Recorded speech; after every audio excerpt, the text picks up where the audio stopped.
That's actually extremely appropriate because Duke asked that I talk about meditation today. And oftentimes, haven't we all kind of felt like a robot at times? Our parents have told us what we're supposed to be like. Our friends have told us what we're supposed to be like. We've told us what we're supposed to be like, and somehow we just don't feel like we fit anymore. And so that question arises is, how do we get from where we are right now to where we want to be? And we've been talking in the series about transformation, about this being the year of transformation. So it seems appropriate that within that context, we would talk about meditation. It's amazing that it's been around for thousands of years, and yet now it's being scientifically proven to actually transform you. It rewires your brain, and it transforms you physiologically.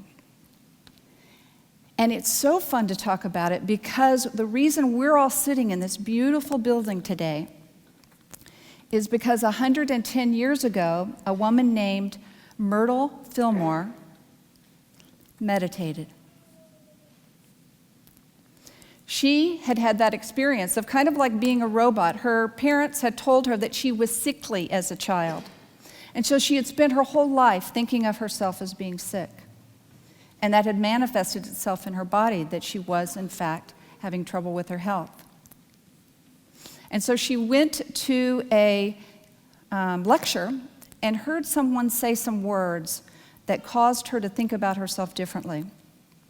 And that was, she went to a lecture and heard someone say that I am a child of God and therefore I don't inherit illness. Well, great. Now that I know that, what do I do with it? Is it enough to just have that one thought in order to transform your life? And what Myrtle found is the answer is actually no. That what she went home and did is she actually spent 2 years in meditation, undoing the damage to her body that those thoughts and error thinking had done to her. And so she, in fact, learned how to meditate on her own. And it gave her such a transformation that her husband Charles said, I got to have some of that as well. And so he learned to meditate. And so when we talk about sitting in the silence, this was actually Charles and Myrtle's primary practice. In fact, Rosemary Fillmore Ray, who was their granddaughter, said that when someone was sick, that Charles would go and sit by their bedside in the silence for hours. And he said that he would sit until he saw things rightly. That simply being in the silence, that he was able to peel away all the preconceived notions and error thinking of whether that person was sick or not, and was able to sit there and be with them and see the truth. That practice was so powerful that now there are 500,000 people that practice in the Unity movement. And now we have scientific research showing exactly how meditation affects your brain. So how many people have ever tried to meditate? How many people have ever tried to stop their thoughts? How many people have succeeded? Oh, we have one. You rock. I wanted to also cover like the top 3 questions of what I get with regards to meditation. And that is, number 1 is, I can't meditate. I can't stop my thinking. The minute I get silent, my brain goes into overdrive. Anybody have that experience? Whoa. Now I think about what I'm going to have for lunch and what I had for dinner last night. I forgot to call Sally, and I got to do my email. And yeah, the great news is meditation is not about stopping thinking. Whew, what a relief. So what I wanted to talk about is the 3 steps of meditation that will hopefully encourage everybody here that even if you have never meditated, that you will be able to start today and to find it to be helpful. And so there's 3 components actually of meditation. A lot of times people hear about meditation and they think that you have to sit in a certain position and hold your hands in a certain way and close your eyes and stop thinking. Forget that. You don't have to sit in a special way. You don't even have to close your eyes, and you certainly don't have to stop thinking. What you begin with is you start with the first step of arriving and centering. And this is an opportunity to tell our body and our mind that it's time to meditate. So it's helpful to sit in whatever position is comfortable for you, that your body will be able to do over and over and over again. You can sit in a chair. You can sit on the floor. I often tell people, if you could meditate standing on your head, that is fine.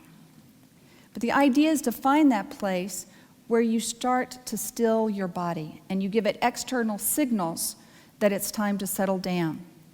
We often take 3 slow, deep breaths to begin, because that starts to tell your body, this is something special.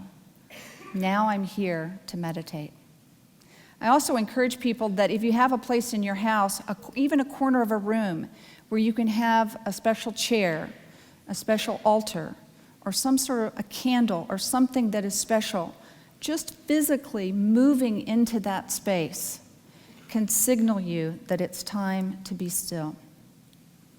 So we arrive, we settle down, we quarter center ourselves, take a few deep breaths, and then we go into the second step, which is intensifying and concentrating. There's lots of different ways to do this. There's focusing on the breath, which I'm sure many of you have done, where you're simply focusing on breathing in and breathing out. Breathing in and breathing out, those minute sensations that you have with the breath. You can focus on a candle flame. Or as Myrtle did, where she focused on a visualization, where when she was sitting there, she was actually visualizing her body being healed, forgiving her organs, asking her organs for forgiveness for the damage that she had done to them. And so visualization is a great process to focus your mind, fixing to get ready to meditate. Using your breath, visualization, a mantra. Sometimes people will say like just a simple word like peace or love or be still now, or whatever those words that would be most relevant to you, of just saying them over and over and over again. And so that sense of focus and concentration starts to focus your mind. Instead of all the busyness of life, you then get to get very clear on one thing. And so that's the second step. And the third step is the most important. Because oftentimes we get lost in the fact that we think that meditation is about watching our breath, about the way that we sit, about stopping our thoughts, and it's about none of that. The third step is once you've focused and intensified your concentration, then you let go. Just be. Nothing to do, nothing to think. You even stop meditating. Imagine that you could just sit and just breathe. And that would be enough.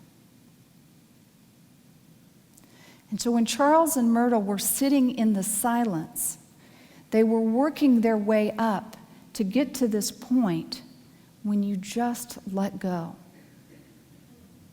How wonderful it would be to have absolutely nothing to do. And in Buddhism, they call it the natural great perfection of each moment. Because if we leave things just as they are, that's where the great insight comes in. That when we start to hear that still small voice, and that when we connect to God, that is within us, that is found in the silence when we're doing absolutely nothing, but just being aware of being alive. Is everybody alive today? Anybody here who is not breathing? then you have everything you need in order to meditate. And so we arrive and we center. We intensify and we concentrate. And then we release and we allow. So if everybody's game, I wanted to take that into meditation, that we would actually practice these 3 steps today. And it will be transformative.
So as we begin the meditation, take this opportunity to, if you can straighten your spine a bit, find that place where your head is resting comfortably on your shoulders.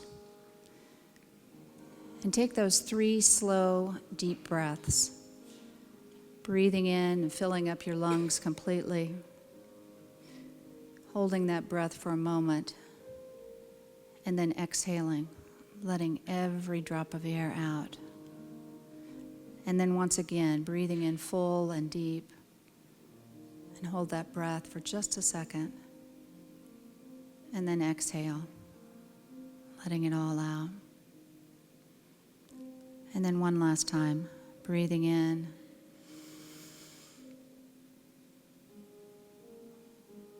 and then exhaling, letting it all out. Having that sense of settling in and settling down. Bringing awareness into this room and into your body.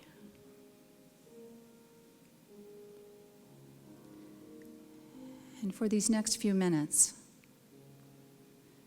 give yourself permission to do absolutely nothing. Set aside the need to reflect on the past or to plan for the future. You are giving yourself this most precious gift of just sitting, just breathing, and just being.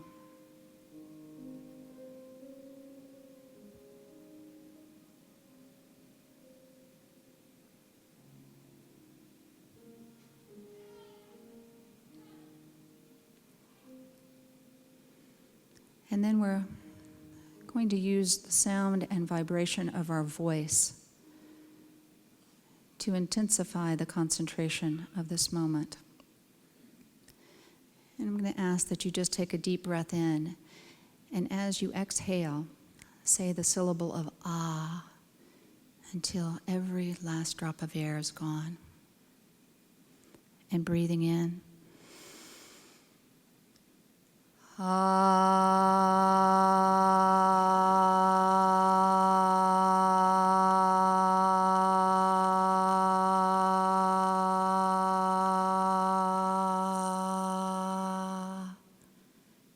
once again. Really do it.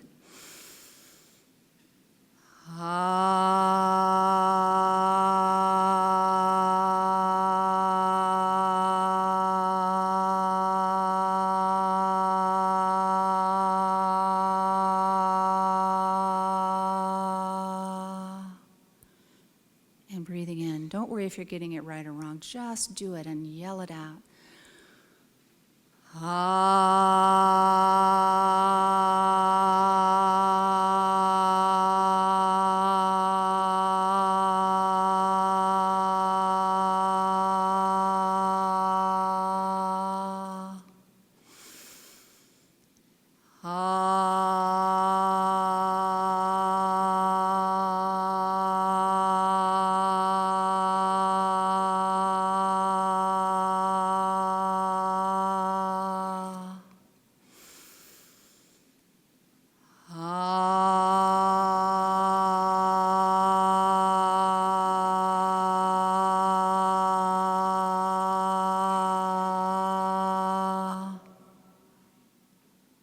And just be in the stillness.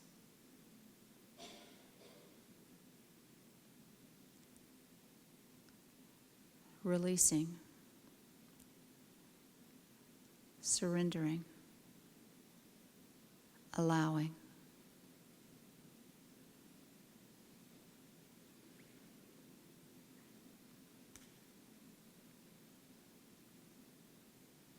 Nothing to change. Nothing to fix. Leaving everything just as it is. And rest your weary mind in the silence.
As we release the silence, we can take with us the knowledge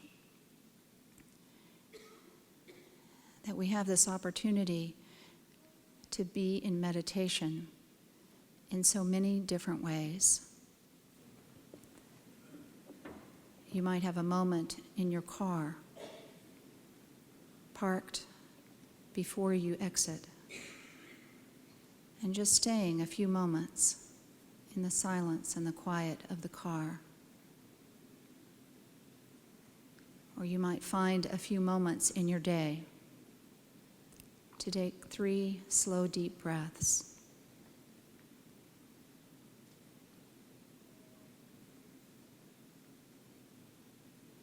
That we will find that those moments in meditation can transform our body, our mind, and our life.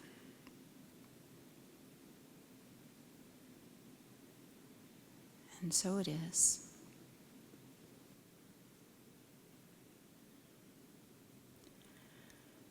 Sometimes I feel like a soaring dove. Sometimes I feel like a soaring dove.